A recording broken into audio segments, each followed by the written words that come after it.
Hello there, retail management class. I'm trying out a new tool here, and I'm going to try and make you a little mini lesson on Chapter 15, Implementing a Merchandising Plan. So we'll see how this goes. I'll try to write it so that you can read it. First I want to talk about the 8 steps in implementing a merchandising plan. The first step is to gather the information that we're going to need, and this is helping us decide which merchandise we want to carry. There's a couple different sources of information. We can get information from our customers. We can simply ask them what they want us to carry. We can get feedback. Sometimes we can make a thing where they submit want lists so we know what we're not carrying that they are. We're tracking purchases to see what's selling, what's not, what we need to get more of, what we need to carry less of. We can also gather information from our suppliers. What's going to be available. They'll have information, industry information on what they think is going to sell more of, sell less of, what's going to be changing. We can also get information from our competitors. What are they carrying? What are they not carrying? We can go to trade shows and see what kinds of things other people are selling. If we use a wholesaler, that's a really good source of information as well. But the most important source of information is, in fact, our customers. And so that's one that we want to make sure we don't overlook, because that's probably the most important source of information about what we carry. After we decide what we want to carry, we need to choose our supply sources. Where are we going to get our merchandise from? In some instances, you're operating a branch of a chain, and so you have company-owned supply sources, and so you're just ordering from your company. But if you're an independent business or you're not a chain, you might have to look for your own suppliers. And so these are going to be outside suppliers, and they might be regular suppliers that we've used before, or they might be new suppliers. If it's a regular supplier, I probably know what to expect. I probably know the general quality and pricing. If it's a new supplier, I might need to check that sort of stuff a little bit more closely, delivery terms and quality of the merchandise. I might be looking for a new supplier because I'm looking for a better price, or I'm looking for better terms, or maybe I'm going to carry something new that my regular supplier doesn't supply, so I have to go for a new supplier. Once I have identified that, I am going to change colors, I don't know why. I'm going to have to evaluate the merchandise. And I have a couple different ways I can evaluate the merchandise as well. I can go by inspection. Inspection is when I'm going to look at every single item. This would be for low quantity things, and these are probably going to be high price items as well. These are going to be unique items, and I want to look at every single one. So if I'm ordering art, or if I'm ordering jewelry or something like that, anything that's going to be custom made, individual, things like that, low volume, I'm probably going to inspect every single one. If I'm ordering high volumes, then I might not inspect every single one. I might use sampling instead. I would use this if it's a regular purchase of large quantities of something that is breakable or perishable or maybe really expensive. So I'm just going to do a random sample to check the quality of that. If it's so these are things I'm going to do before I purchase it. If I'm ordering custom-made art or something like that, I'm going to look at it before I place the order. If it's a large quantity, then I'm just going to do random samples of their quality and assume that the rest of it is the same. Otherwise, I'm just going to order based on the description that they give me. And so if I'm ordering especially large quantities of something that's not breakable, not perishable, like office supplies or something like that, I'll just go based on the description that they give me and assume that that's reliable. So once I've evaluated it, the fourth step is to negotiate the purchase terms. And this is going to include not just the price, but also delivery terms, delivery dates, how long is it going to take this order to be processed, payment arrangements, are they going to offer me credit, or do I have to pay on delivery? Are they going to give me 30 days to pay? Are they going to offer me any kind of discounts? All those things need to be specified before that. And sometimes the person who offers the cheapest isn't necessarily the best overall, because they might be cheaper but they cost me more in delivery, or they don't offer any discounts. And so you have to really look at the total terms, everything involved here, to get a better idea of what the bottom line price is going to be. Okay, so once I've negotiated the terms, the purchase is actually concluded. Maybe I can do this myself. Maybe I have to get a manager's approval. It depends on the process of where I'm working, but that could be very simple or more complicated. Once I conclude the purchase, it gets here, and now I have to worry about all of the handling issues. And there's really kind of a lot involved in the handling here. It's everything from the receiving to the storing of it, my warehouse, my inventory system, price marking, how I'm going to price it. I might be automated. I might have to actually put price tags on it. I don't think too many people do that anymore. How I'm going to display it in my store.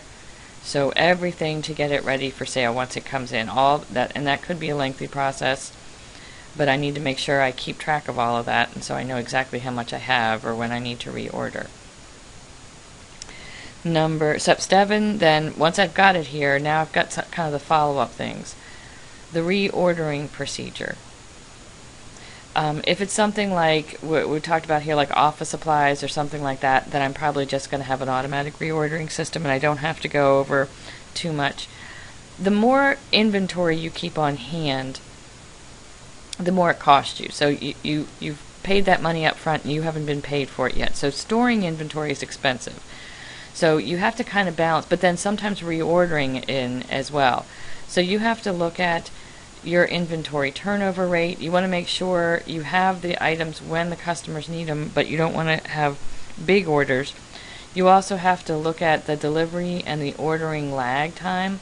If you're ordering custom-made things, then you might need to give them some time to reorder. So you don't want to wait until your inventory is really low before you reorder, because it's going to take them some time to get there. So different things in there.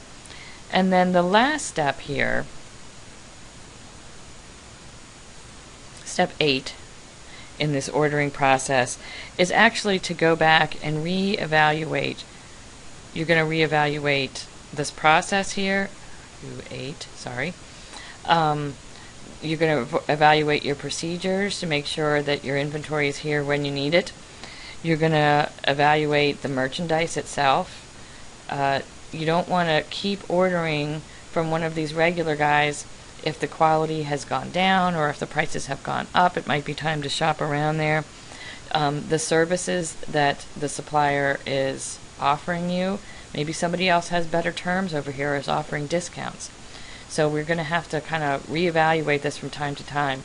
And that could be something that a lot of businesses fail to do. You know, it's just easier to reorder the same thing, and sometimes maybe that's not in the best interest here. Okay, the second part of the chapter that I want to talk about really deals with two things. We have logistics. Sorry. Where's the eraser?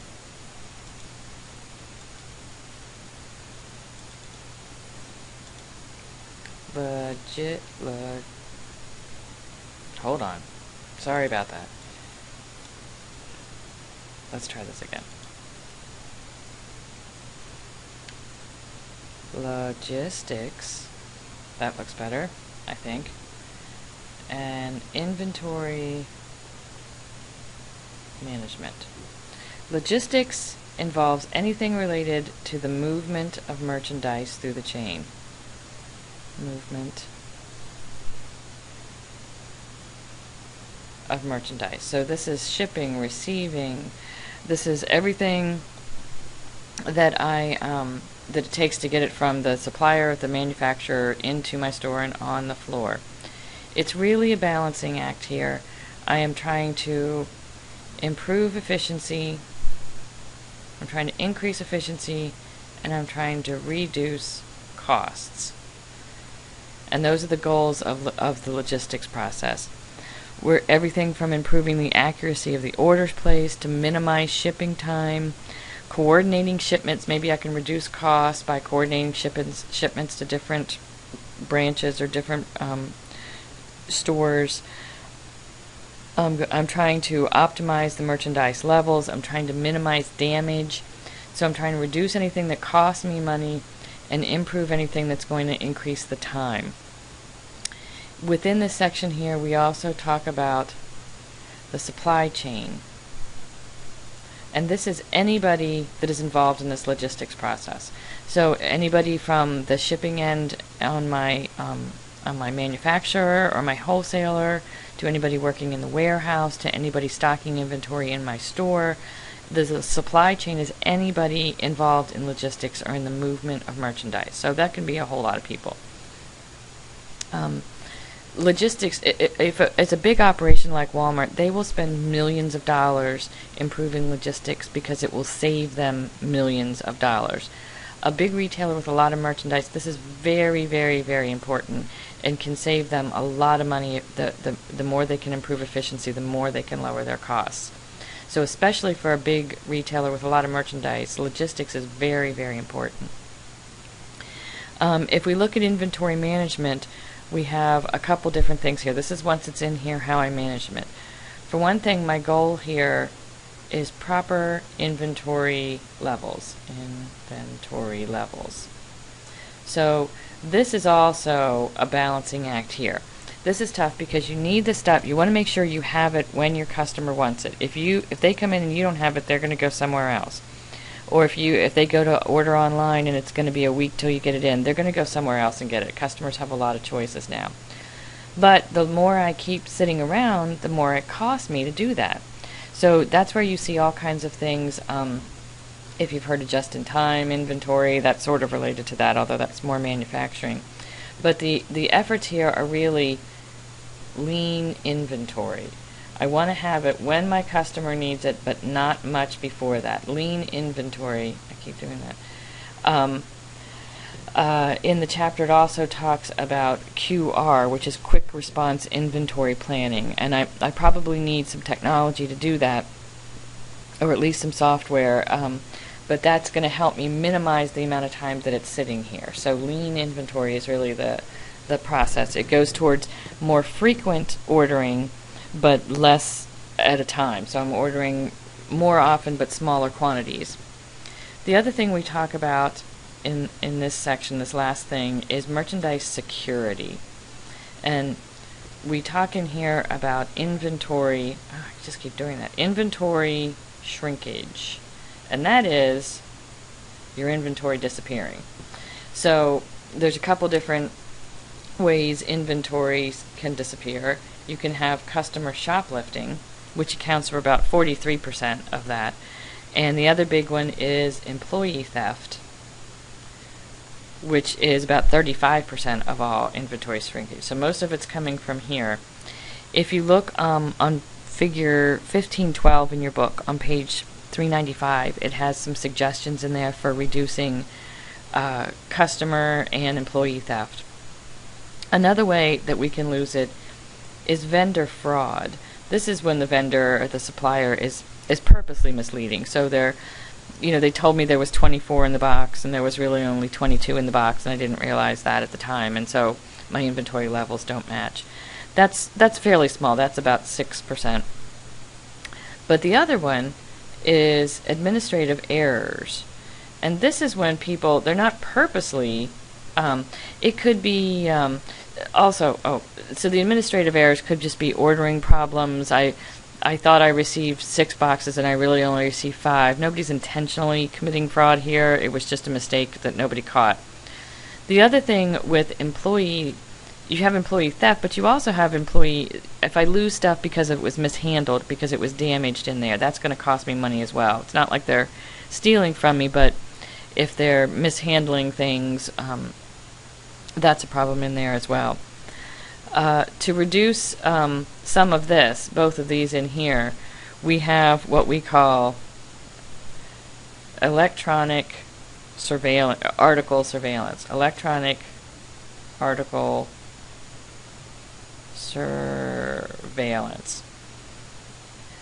And that, of course, it costs us money, but it'll save us money and that. But that's when you have the tags that are on the items that have to be removed. So you see that in stores. They're not going to put on low-end items, but have you ever been to the store and they forgot to take the tag off, and so it set the alarm off? So that's what the electronic article surveillance is there.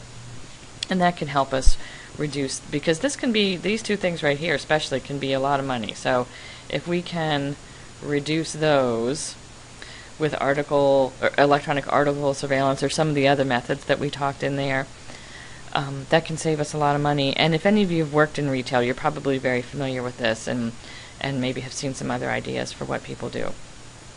So that is a 15-minute summary of Chapter 15. I hope this helps. Let me know if it helps and you would like to see more of these. Okay? Bye. Good luck.